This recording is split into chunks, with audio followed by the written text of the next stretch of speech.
Back to again learning. ബഹുദിനോ കെ ബാദ് അതുപോലെ തന്നെ ഫൂൽ എന്ന രണ്ട് കവിതകളുടെ ആശയമാണ് നമ്മൾ ഈ ഒരു വീഡിയോയിൽ പഠിക്കുന്നത്. അപ്പോൾ മക്കളെ എല്ലാവരും മാക്സിമം ലൈക്ക് ചെയ്യുക, ഷെയർ ചെയ്യുക, സപ്പോർട്ട് ചെയ്യുക. ഓക്കെ, ആദ്യം ബഹുദിനോ കെ ബാദ് നാഗാർജുൻജി എഴുതിയ കവിതയാണ് ബഹുദിനോ കെ ബാദ് എന്നുള്ളത്. कवि नागार्जुन प्रकृति का अनोखा वर्णन करते हुए कहते हैं कि मैंने अनेक दिनों के बाद പക്കി സുൻഹലി ഫസലോം കി മുസ്കാൻ ദേക്കാ ഹെ. ഇവിടെ കവി നാഗാർജുൻ പറയാണ്, ഞാൻ ഒരുപാട് ദിവസങ്ങൾക്ക് ശേഷമാണ് പാടത്ത് വിളഞ്ഞു നിൽക്കുന്ന സ്വർണ്ണ കളറുള്ള ആ ഒരു ഫസലോം കി മുസ്കാൻ, വിളവിന്റെ പുഞ്ചിരി കാണുന്നത് എന്ന്. मैंने बहुत दिनों के बाद दान कूटती किशोरियों की कोकिल कंठी तान को जी भर कर सुन पाई. ഒരുപാട് നാളുകൾക്ക് ശേഷം ഞാൻ എന്തു ചെയ്യാണ്? അതെ, ധാന്യങ്ങൾ മെതിക്കുന്ന പെൺകുട്ടികളുടെ ആ മധുരമായ സ്വരം കേൾക്കുന്നത് ഞാൻ ഒരുപാട് നാളുകൾക്ക് ശേഷമാണ്. अब बहुत दिनों के बाद मैंने मौलसिरी के ताजे फूलों के सुगंध को जी भर कर सूंघ पाया. ഒരുപാട് നാളുകൾക്ക് ശേഷമാണ് ഞാൻ മൗലസിരി, എന്താണ് ഇലഞ്ഞി മരത്തിന്റെ ആ ഇലഞ്ഞിപ്പൂവിന്റെ സ്മെല്ല്, വളരെ ഫ്രഷ് ആയ മണം ഞാൻ ഒരുപാട് നാളുകൾക്ക് ശേഷം വീണ്ടും അനുഭവിക്കുകയാണ്. मैंने बहुत दिनों के बाद अपने गांव की पगडंडी की चंदन वर्णी धूल को जी भर के छू पाया है.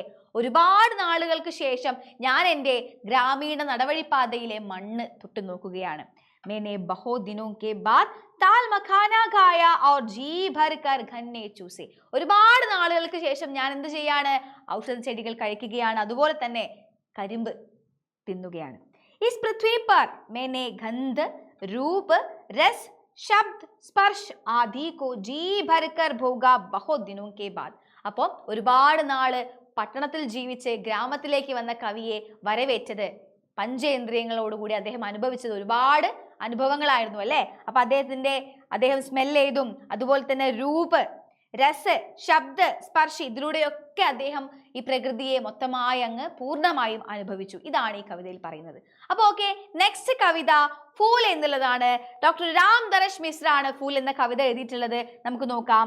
രാം ദരശ് മിശ്ര की कविता फूल में कवि ने प्राकृतिक और कृत्रिमता के बीच के अंतर को गहराई से समझाया है.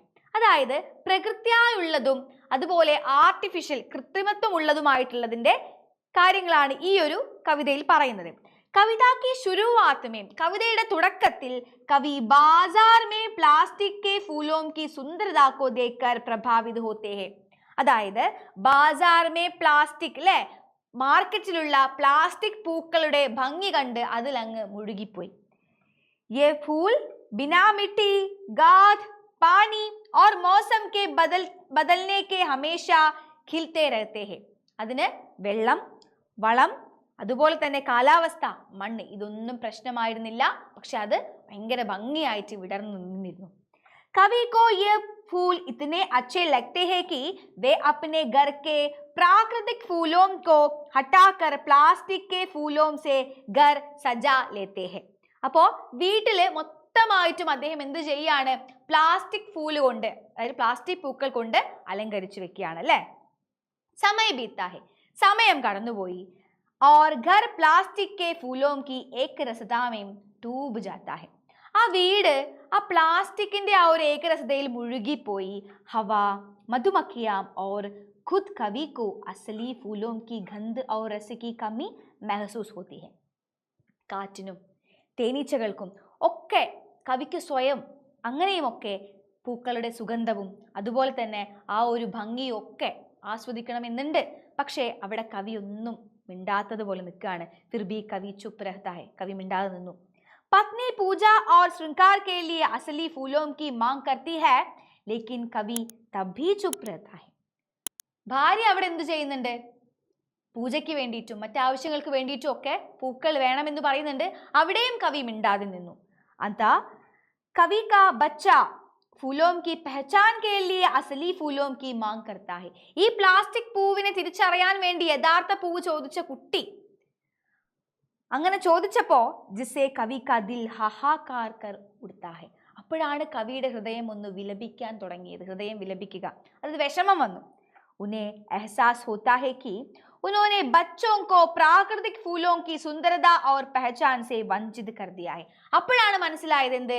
പ്രകൃത്യായുള്ള പൂക്കളിൽ നിന്നും പ്രകൃതിയിലെ ഓരോ അംശത്തിൽ നിന്നും ഒക്കെ ഞാൻ എൻ്റെ കുട്ടിയെ വിട്ടുമാറ്റി നിർത്തിയിരുന്നു എന്നതുകൊണ്ട് ആൾക്ക് ഭയങ്കര വിഷമം വരികയാണ്. इस एहसास के बाद कवि सारे प्लास्टिक फूल तोड़ देते हैं और अपने आंगन की मिट्टी से फिर से जुड़ जाते हैं.